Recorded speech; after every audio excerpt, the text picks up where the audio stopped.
Hello, everyone, and welcome to the Brand Your Practice podcast, where you get to learn about branding, marketing, and scaling your private practice. I'm Brent Stutzman, and today we're going to be talking about how becoming patient first sets you apart from your competition. And to help me do that is Jackie Martin, principal at Branch Strategy. It's a full-service digital marketing agency that focuses on helping healthcare companies create engaging, patient-first experiences. Welcome to the show, Jackie. Thanks so much. Appreciate it. Now, we're going to be talking about how becoming a patient-first private practice can set you apart from the competition. But first, Jackie, user experience, client experience is becoming an important topic for most businesses. So how did you get into helping healthcare companies and providers put their clients first as it relates to their experience as a patient? Yeah, so it's kind of gone through this names, right? We've always called this something different as the internet has evolved, but it started, back in the early 2000s. There was a discipline called information architecture. And my early work was with pharmaceutical companies. And it was funny because the FDA at this time was requiring them to have a website. And these brand managers would hand us essentially a pile of brochures that they would use in their sales materials to the physicians for the different pharmaceutical brands. And so it was kind of like, hey, here you go. Can you make a website? And in that information architect role is that gathering information and reorganizing it in a way that makes sense for the web. And that's really where a lot of this stuff started is, hey, can we take these offline materials and make it applicable for a website? And then that grew closer into 2007, 2008 into the UX discipline, which is user experience. And that really was wireframing. So all of a sudden we started looking at interactions and like, well, what does somebody click on?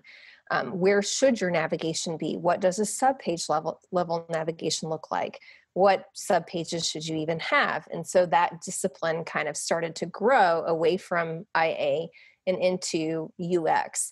And then as we started getting in, past 2010 into this, to the next decade, we even started to see how the UX discipline of kind of wireframing every single page on the website started to also go away because it was really inefficient and it was lacking other things such as copy. And so the disciplines itself have really evolved. And then around 2015, 2017, the idea of digital strategy as a competency started to emerge and the words digital transformation.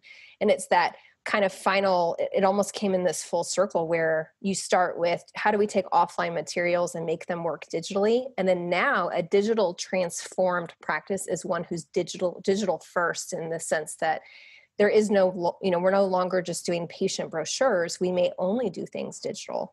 And that really took about 20 years to fully come around where we are now putting digital things first. That is the new UX as a discipline. That's how it's working.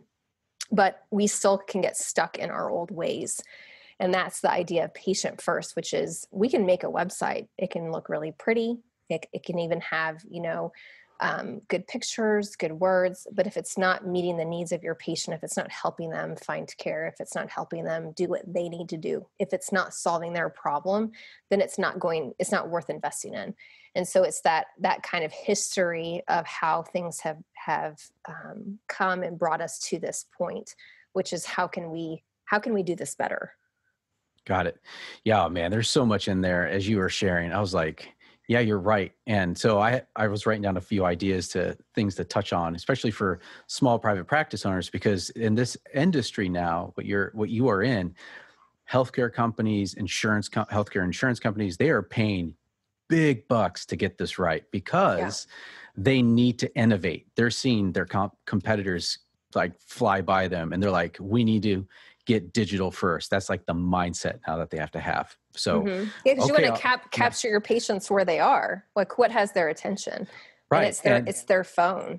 That's what has their attention. So that's where our patients are, and we have to go find them there. Yeah. Okay. Before I jump in, I just had all these ideas, but let's go ahead because I know there's some things you want to share about how becoming patient first sets you apart from your competition. So why don't you jump in and let's start that conversation. Yeah, I think one of the hardest things really two things as a private practice, you have, number one, doctors didn't get into medicine to be small business owners. Right. And that's a really tough thing, because all of a sudden you graduate from med school and you are running a business. And even if you start looking at like a medium-sized practice, it's hard. It's just, there's a lot of business stuff that has to happen. There's a lot of marketing. And now all of a sudden you have to know all these things. And also, by the way, you are still practicing medicine. And so that's just an incredibly tough place to be. Mm-hmm. And so you want to outsource this stuff. And so you go and you start to become this, project manager, where you've got somebody making a website, and then you've got a videographer who's going to come do some videos and you start to have to kind of manage this. And then what you're left with at the end is a bunch of things. You have assets. You've created a lot of digital assets. You think you're doing what you're supposed to be doing, but they're not really working together. They're not meeting the needs of your patients. And that's where that idea of becoming patient first comes into play, because we start to shift the way that we look at it, where we say, well, I need a website so patients can find me, so I can make money. I need a social media profile so patients can come see what I'm about, so they can come to me so I can make money. And that's not wrong. There's nothing wrong with that, but that will cloud our ability to make the best decisions about where we spend our time and money in terms of marketing and business. And so we have to shift that to say, no, what does the patient want? What are they looking for? Because we see their ideal state typically is, so let's take an OBGYN. They say, okay, well, what our patient wants is a good birth.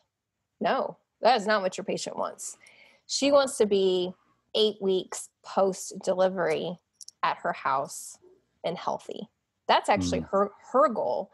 And that's a really subtle shift, because you see it as her interaction with healthcare as her end goal.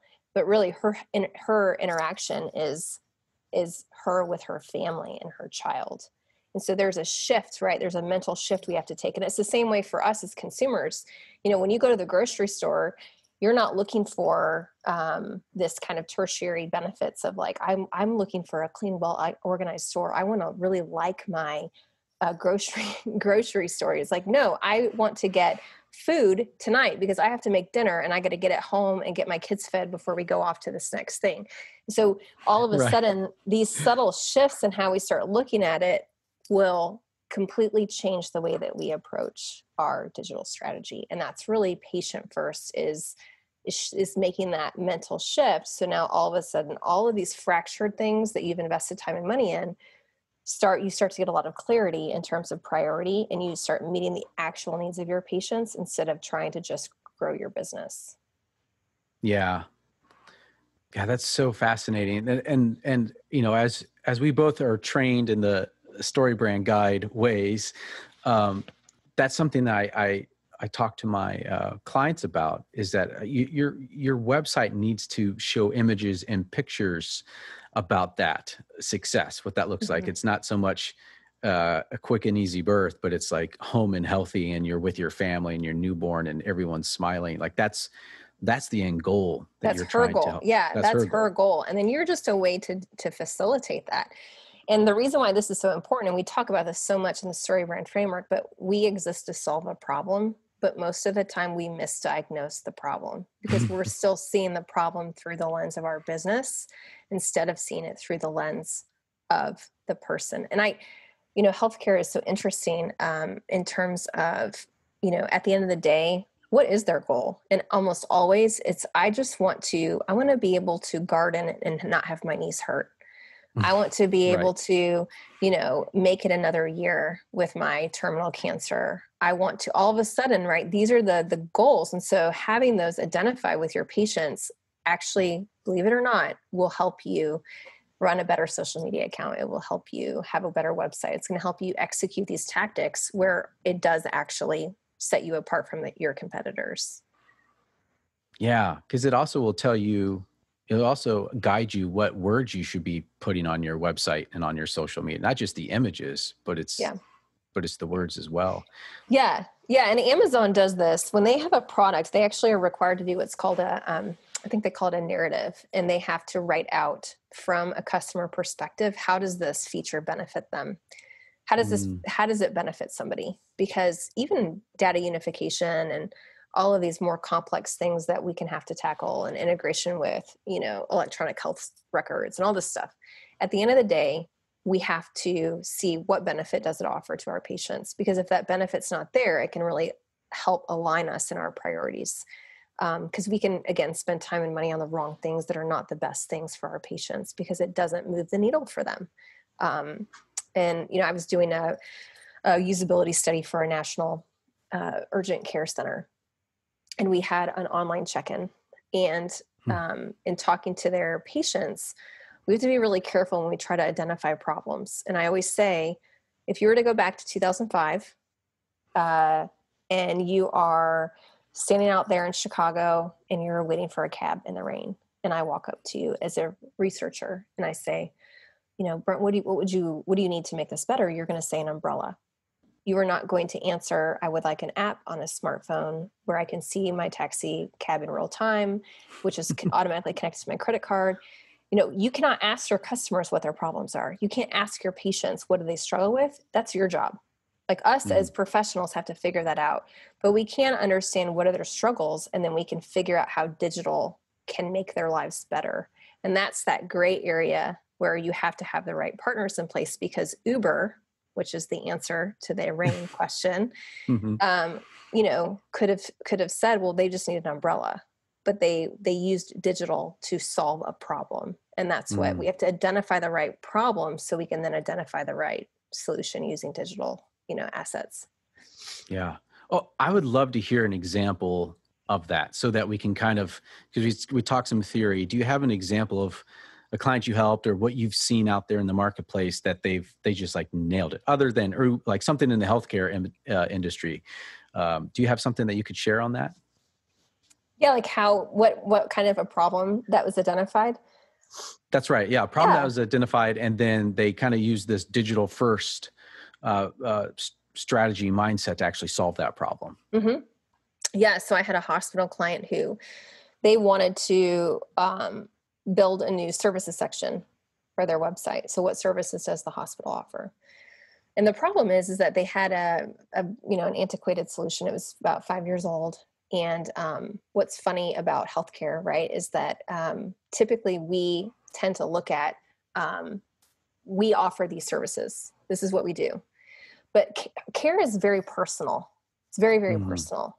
And so and I always use this example to help kind of facilitate this idea. So if you are shopping for a red shirt for your son, he has to take one to school the next day, and you go to Target or Walmart and you filter boys t-shirts, size medium, red, and they have no results. You're going to assume, right, Walmart doesn't offer it, and I'm going to go to a competitor or Target, whoever. Mhm. Healthcare, where we like to put services out on our website, and then we just like pick our pet ones. Maybe we like it, or we have a physician on our team that specializes it.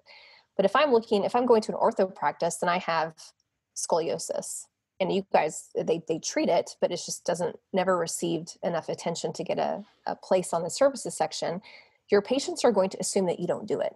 If you Mm. go to a website and they don't list your thing, I could care less that you're rated number one in Atlanta for ortho. I don't care, because if you don't treat scoliosis, I could care less about your hip surgeries. And so care is personal. And so what happened is we start going down this path of how can we make services better? But we had to take it back to the patient and say, Mm. you know what? If we don't list every single service, then that inherently we're failing, because Yeah. our hospital offers these products and services and we need to list it. And so Mm. what happened is it completely changed our approach to services. So instead of doing the traditional, like, here's ortho and these are the top 10 things that we do, and by the way, Yes. we're ranked in whatever newspaper, right, as the top whatever it is, that was more of the same. We would have Mm. created a different version of the services section that was kind of the same as the one that they had 5 years ago, but it just looked prettier. It just like looked a little bit better.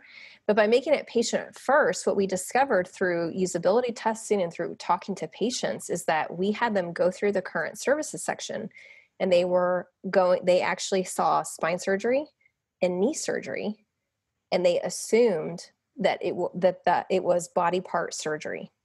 But because they didn't know that spine surgery is an actual specialty and knee surgery is a specialty as defined by this hospital. And so they just assumed they were looking for hip surgery, I think is what we were having them look for. So they were in the H's.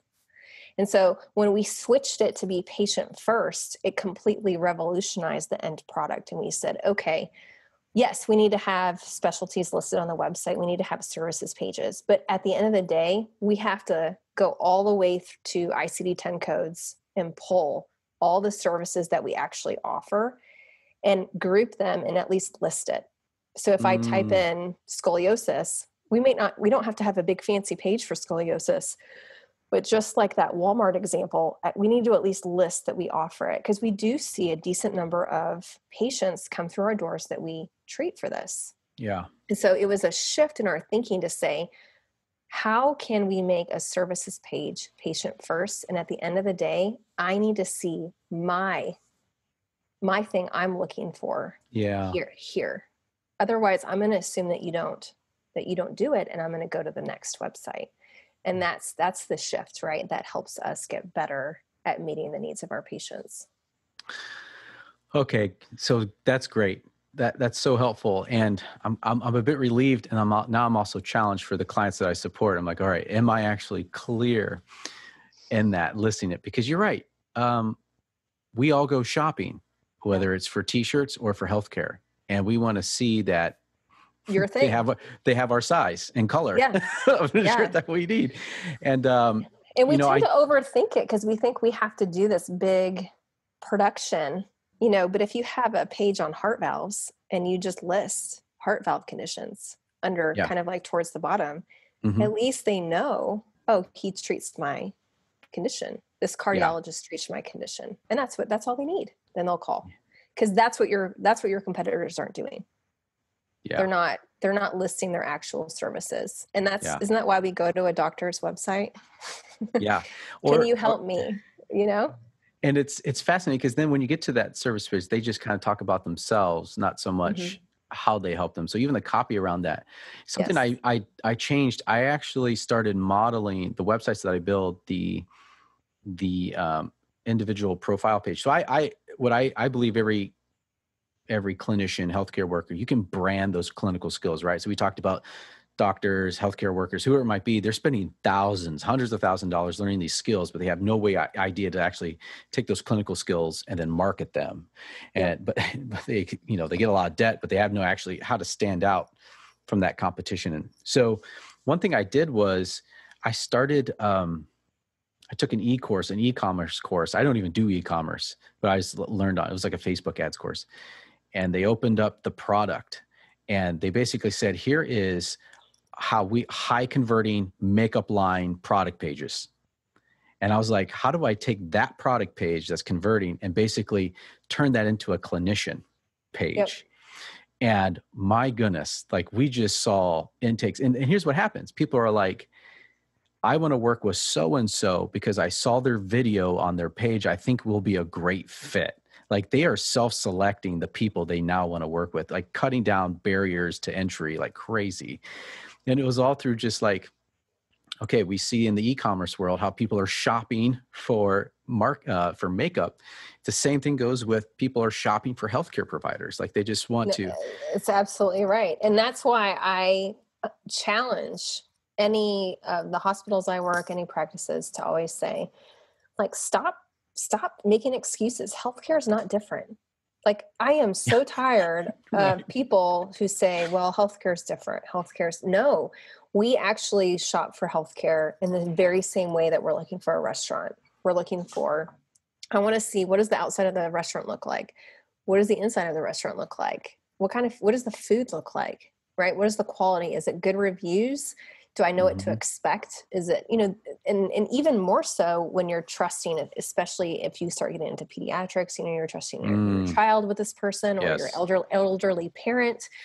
And so all of these things matter. And so healthcare is not different. We just like to make excuses so that way we can, get away from having to hold ourselves to the same accountability and level of standards that like a more B2C traditional e-commerce or other professional services are, but we're not different. And so we do, I think that's a great way to look at it, which is in the same way you're shopping for makeup is the same way that somebody is going to be evaluating.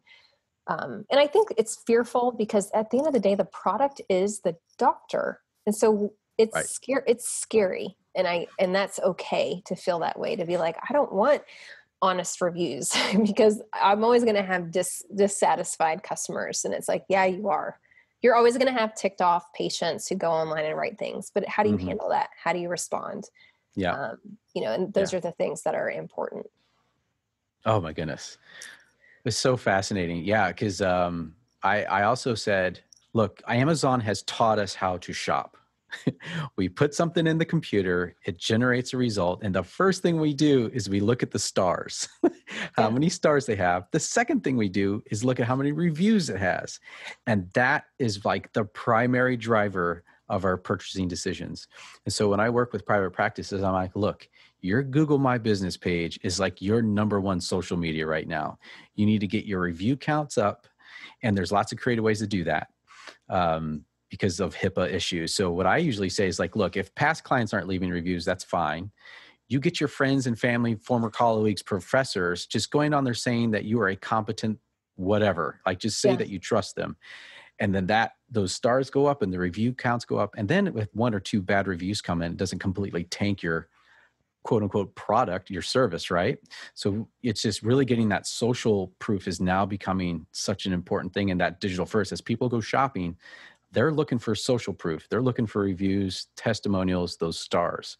So I always say, if you don't have a website, then get your Google My Business page going and get that dialed in, because that's how people are shopping. They're going to their phone, they're typing things on the internet. That's the first place they're going. Well, and I, and even just talking to your patients about it, like when you go in, start asking them, how did you find me? And if they have a positive experience, say, what made you feel that way? And start to learn, like, we can be very blind to our good and bad. We don't necessarily, we're not aware, right, of if we have a bad or a good bedside manner, or if the way that we make people feel or whatever it would be. But I think that I really see private practice as sitting in a good place in terms of the next 5 years. Our competition is not going to be coming out of Silicon Valley. It's going to be coming from Walmart Health, who has tens of, 10,000 or however many stores, right? They have the real estate and they have the budget to start launching very competitive pricing.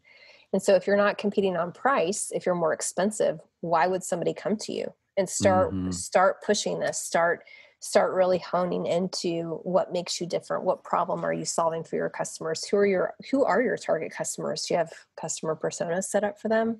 What are you doing to push that? Because, the world is changing, and COVID really did push this, where, grandma would never have ordered online groceries, right, until COVID. And she was essentially forced, and we saw this huge jump in adoption for digital, for things that people normally would not do digitally. We saw that huge jump in virtual visits and all these things.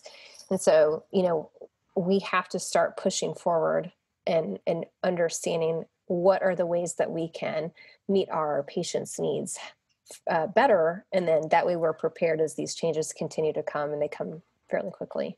Okay, so before we go on, I want to remind the listener about a free resource you can take advantage of today. Look, most healthcare workers open up private practice to help more people and to make more money.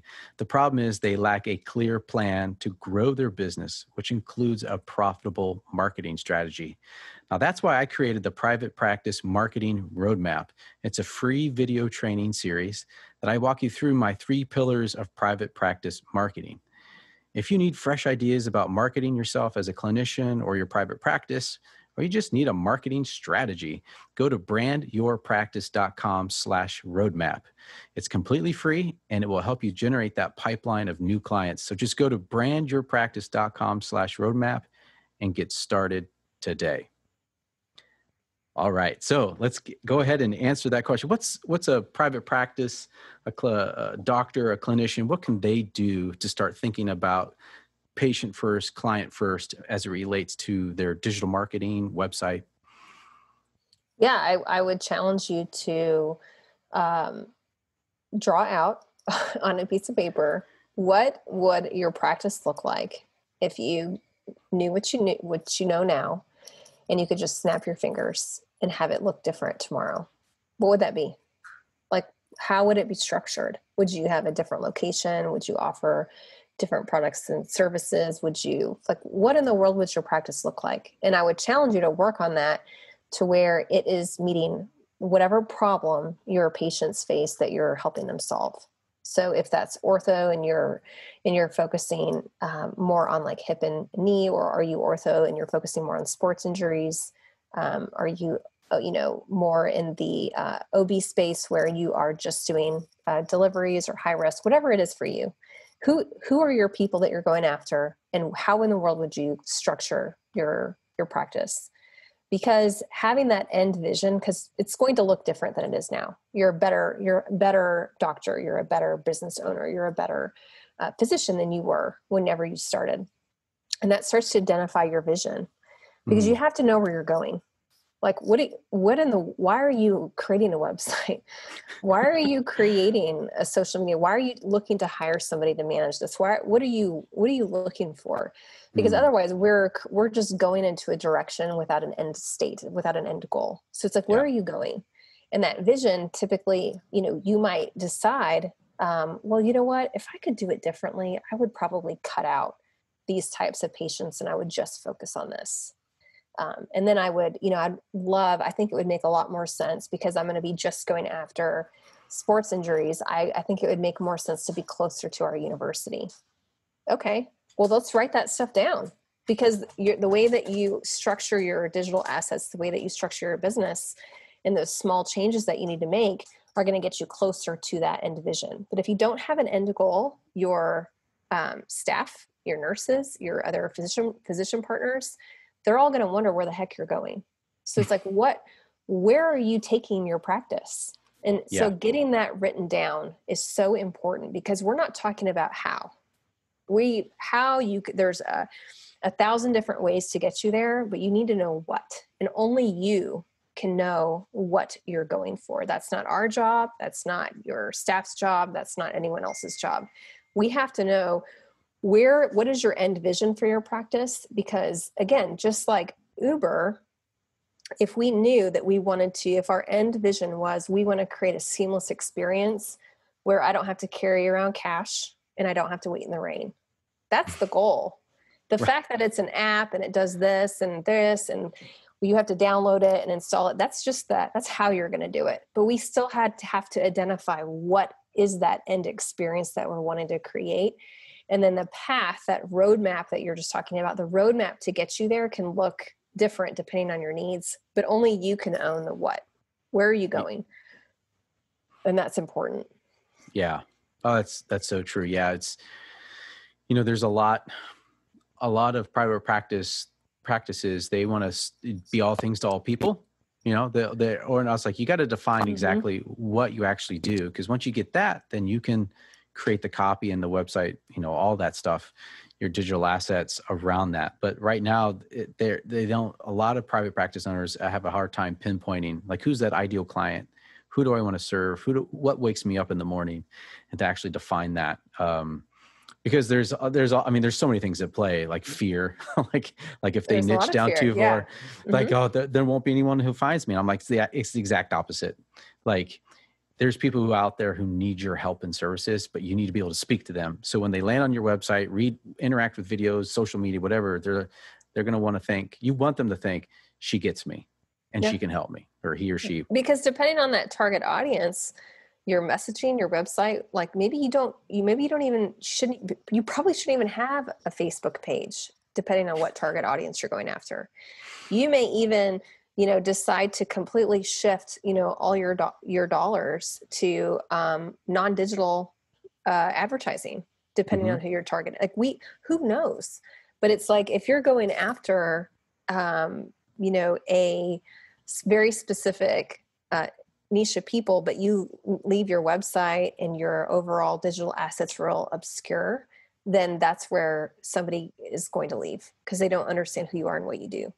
And I would even challenge you, medical is even harder. We had, in this same usability study for this national hospital chain, we had the most painful 3-minute-ish video I have ever sat through. And I made our project sponsors also sit through it, our VP of marketing, because the gentleman could not find who does knee surgeries. And he had no idea an orthopedic surgeon is the specialty that does knee surgeries. And so we actually go into our websites when we're not taking a patient first approach, and we use words that are hard to understand. And so if you have a practice and you're going after knee surgeries and hip surgeries, joint replacement, all these things, well, you're going to be completely different than if you're that ortho going after high school and college sports injuries, right? Your tone and your brain personality is going to be completely different. And so these are the mistakes that you can make. And that visioning is so important. It's so important. And Brett and I, we've talked about this before, but it's really hard to do this.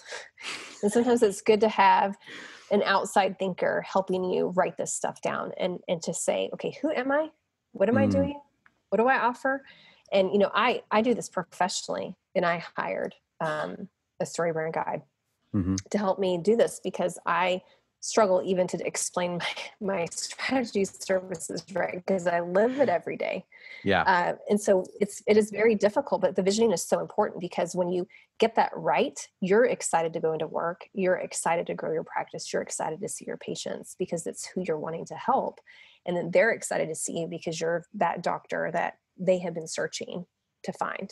And then all of a sudden they find you, and you guys are just a great fit. And then you start to get that viral in terms of like word of mouth and good reviews and all these kinds of things, because now you've found your groove.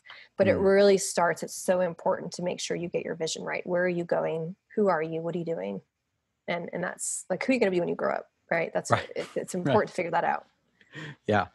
Jackie, thank you so much for joining me. This was so much information. I need to go back now and think about it and how I can improve my own clients' websites with this patient first mindset. But I'm curious, if people want to get in touch with you and learn more about your services, where can they go to find more about you? Yeah, you can connect with me on branchstrategy.com. I'm also on LinkedIn, which you can find the link off my website, but Jackie Martin. And I would love to connect. I talk about this stuff all the time and really enjoy just getting to talk to other people in the healthcare space and figuring out how we can lift everything together. What makes healthcare so different than other industries is, I think, that we're here, and you shouldn't be here unless you believe that we carry a responsibility with us to make care better, make access to care better, make the quality of healthcare better. And so the sharing of information in the healthcare space is always a good place to be. So I would love to, connect and talk about these things. Great. Yeah. And you're very active on LinkedIn. So definitely check out Jackie's LinkedIn page as well. All right. So thank you so much. That's it, folks. If you found this conversation useful, subscribe to the podcast, and please join me next time for the Brand Your Practice podcast.